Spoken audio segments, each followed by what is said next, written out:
Now, our next guest is an entrepreneur, Republican presidential candidate, and accomplished rapper. Please welcome on Vivek Ramaswamy. Vivek! How you doing? It's good to see you. Okay, so Trump's getting indicted. What the heck's going on? I know you have a short time, so let's try to be succinct. We have some questions, but what the heck? Is he going to be busted? I mean, January 6th, we know that there was agent provocateurs. We know that there was a bunch of weird stuff going on.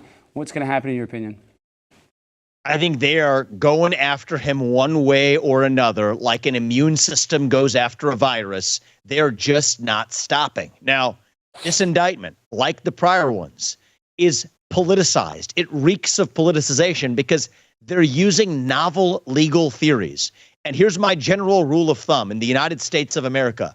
If you're going to go full third world, if you're going to go full banana republic on this and indict a political opponent in the middle of an election who's also a former U.S. president, it better darn well be a cut and dry legal case, not using some unprecedented legal theory. And yet this is an unprecedented legal theory for two reasons. One is there's a Supreme Court case called Alvarez in 2012 that expressly says a candidate for elected office can make statements that are false or inaccurate. Yet that's at the heart of what this indictment's all about. And the other thing is, notice who the four co-conspirators are. Four of them are lawyers. So this sets up a really dangerous precedent for the American legal system to say that if you're a lawyer and you're offering legal advice, but it's something that a court later believes or a prosecutor believes was a legal theory they don't agree with, then you are now criminally liable too.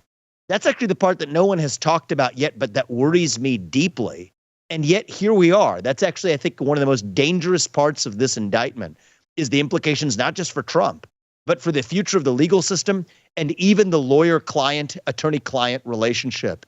That's supposed to be sacrosanct, not anymore after this indictment. Well, Vivek, my family, we're in the bail bond business, so I know a lot about the criminal justice system, and we have a abhorrent, disgusting criminal justice system that people actually in the conservative side says, oh, racism isn't real, but actually black people are disproportionately charged with crimes and they have worse outcomes than white people sometimes. I'm just saying we have a corrupt justice system that goes after vulnerable people, and then we have a way we can weaponize it as well. So, no, I think our justice system doesn't even exist personally, but I guess it's better than like Nigeria, maybe. I don't know. I mean, it's better than some. I mean, I don't want to malign Nigeria. Neither do I. I apologize. They handle COVID better than us. It might be better than China. It might be better than China. But you know, here's what I will say: is this is not really an even-handed application of justice when you have to look at each of these prosecutions in the context of the other ones.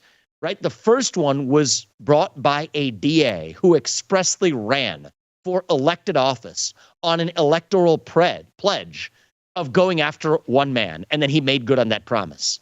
Now you have a political party that's in power, Joe Biden, literally going after his rival in the middle of an election in the documents case without mentioning the Presidential Records Act, the most relevant statute for how a president deals and former presidents interact with documents while they were in office.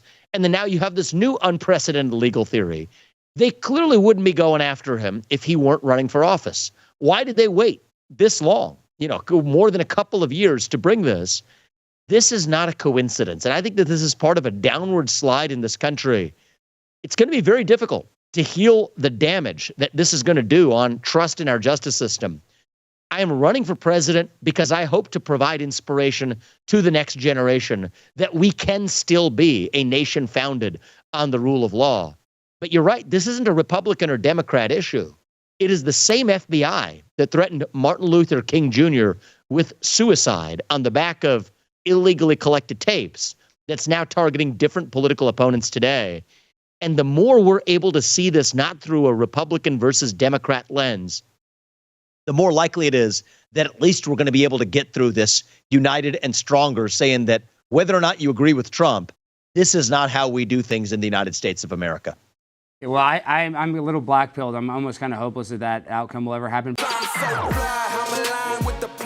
My grind so refined, I got no time for no games. Ask yourself